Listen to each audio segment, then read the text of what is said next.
नमस्कार मंडळी, कशा आहात सगळे? आशा करते स्वस्त असाल, मस्त असाल। मी वर्षा और स्पेशल रेसिपीज अँड ब्लॉग या माझ्या चॅनलमध्ये तुम्हा सर्वांचं खूप खूप मनापासून स्वागत करत आहे। तर आज आहे वटसावित्रीची पौर्णिमा आणि माझ्याकडून तुम्हा सर्वांना वटसावित्री पौर्णिमेच्या हार्दिक हार्दिक शुभेच्छा। मला माहित आहे हा व्हिडिओ म्हणजे वटसावित्रीची पौर्णिमा झालेली आहे आणि नंतर तुम्हाला बघायला भेटणार आहे, तरी पण माझ्याकडून तुम्हा सर्वांना हार्दिक शुभेच्छा।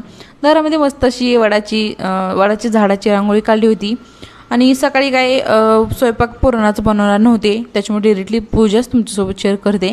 घरातली पूजा झाल्याच्या नंतर मस्त असं मी लुक क्रिएट केला होता। नऊवारी साडी घातली होती। नऊवारी साडी कशी घालायची याचा व्हिडिओ पूर्णपणे बनवलेला आहे, त्याची लिंक मी डिस्क्रिप्शन बॉक्समध्ये आणि कमेंट बॉक्समध्ये देते, जाऊन नक्की बघा। सहावारीपासून नऊवारी साडी कशी नेसायची फक्त 5 मिनिटांमध्ये अगदी सोप्यात सोपी पद्धत मी सांगितली आहे। वेगवेगळ्या टिप्स सांगितले आहे जेणेकरून तुमची साडी फिटणार नाही, काष्टासुद्धा निसटणार नाही। तर याच्या प्रॉपर मी टिप्स सांगितलेल्या आहेत, त्याच्यामुळे जाऊन नक्की बघा।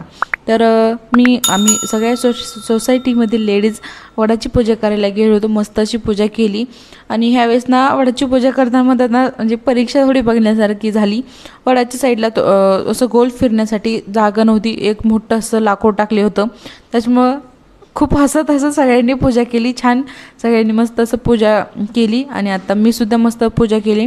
त्याच्यानंतर मग आम्ही घरी आलो, म्हणजे सोसायटीमध्येच वापस येताना ओट्या भरायच्या असतात। ऊन लागत होतं, आभाळ आले होतं, म्हणजे असं दमट वातावरण तयार झालेलं होतं त्याच्यामुळं। आणि आरोही देखील शाळेतून यायची होती, 11:15 12:30 ती येते। तर मग आम्ही पूजा केली पटकन आणि सगळ्यांचेच मुलं शाळेमध्ये गेलेले होते, त्याच्यामुळे पटकन पूजा आवरून घेतली आम्ही आणि मग घरी आलो। कारण की मग घरी आपण नसलो की मुलं कावरी बावरी होतात, त्याच्यामुळे आम्ही पटकन पूजा केली आणि घरी आलो। तर मग आता तुम्ही पूजा बघून घ्या पटकन।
कौन है ये लोग?